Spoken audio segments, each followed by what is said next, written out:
morning, good morning. Here we go, we are going to Orion. Palit tayo ng muffler. Hopefully this time maayos na yung muffler natin. Hindi kagaya dun sa 400cc natin na backfire yun mga parts eh. Problema ko dun sa 400cc kaya tinanggal ko yung aking muffler. I'm hoping na this one, I think hindi na kasi 750cc na to eh. Mas bigger na yung ating motor.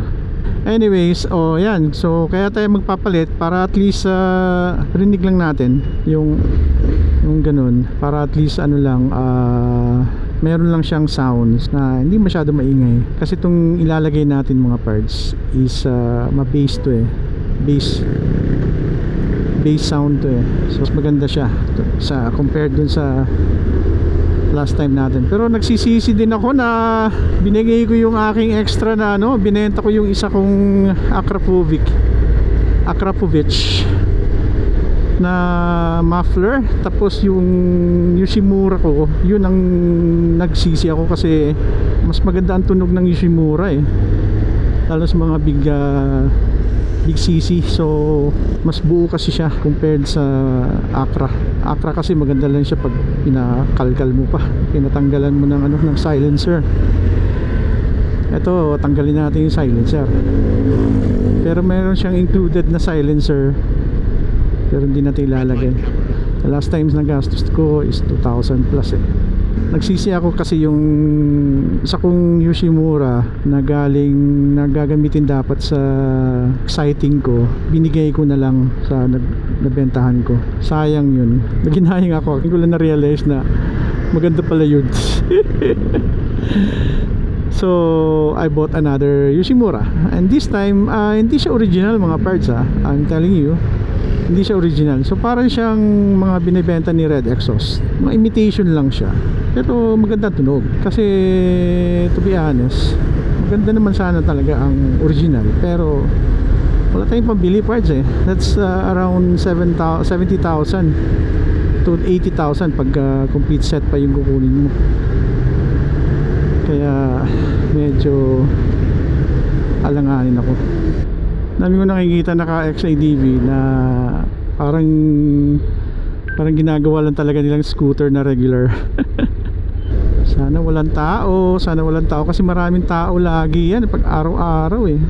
Ay Monday naman ngayon, so I think sana wala.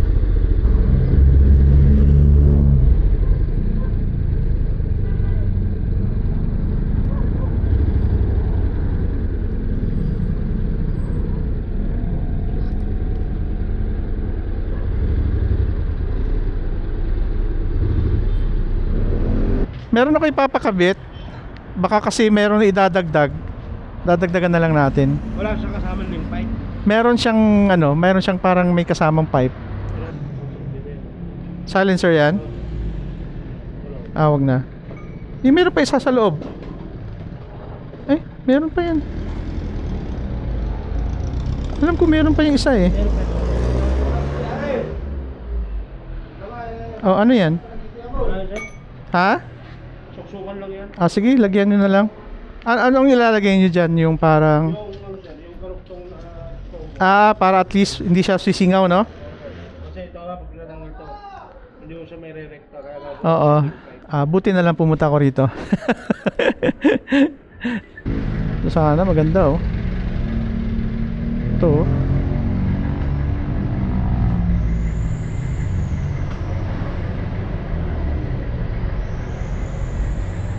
Ito maganda rin tunog nito.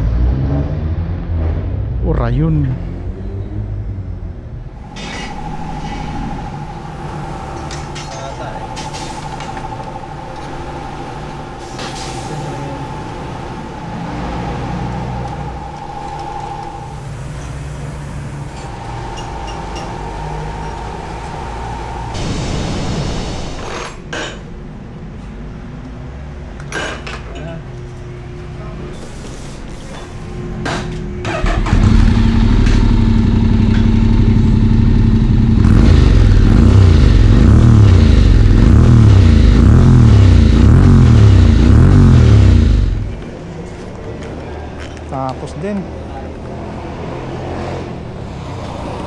ganda. Tingnan natin.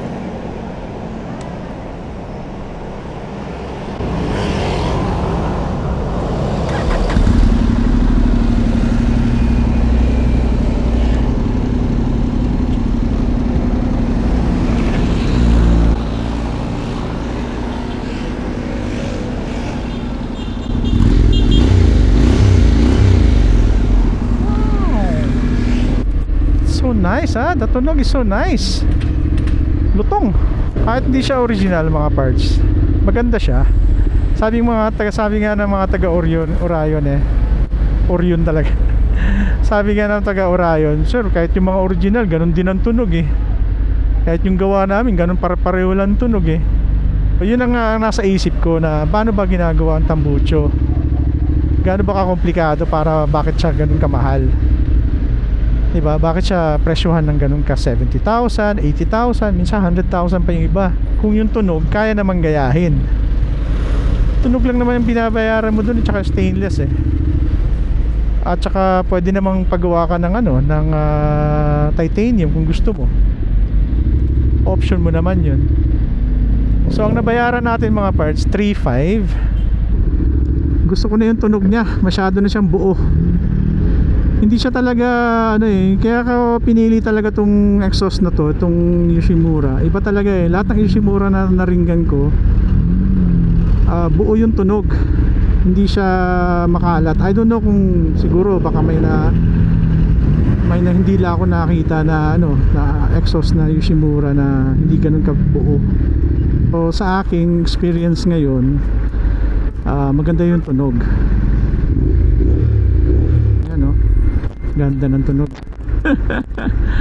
Ganda ng tunog mga parts. Ganito kasi logic ko, pag lagi mong gamit yung exhaust mo, magkakaroon na ng accumulated carbon na sa loob. Once na accumulated na yan, parang mas lalo siyang bubuo, mas gaganda yung tunog niya. Siguro after a few years, like mga 5 or 6 years, pwede ka na magpalit ng mga fiber niya sa loob. And so far, happy ako sa kanya. Yeah, super happy ako. Masaya ako sa bago kong exhaust. Maganda siya talaga. Ganda ng ginawa ng Orion. Sobrang solid talaga sila gumawa. Hindi, no question asked talaga. Iba yung quality ng skills na ginagawa nila dun sa pipe. Talagang they make sure na align yung pipe mo sa taas. Hindi pwedeng matatamaan yung ibang plastic na fairings kasi matutunaw daw pag tumagal. Tama naman, which is tamang tama.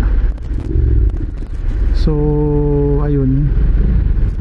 So ma-recommend ko ba na huwag kayo bumili ng original?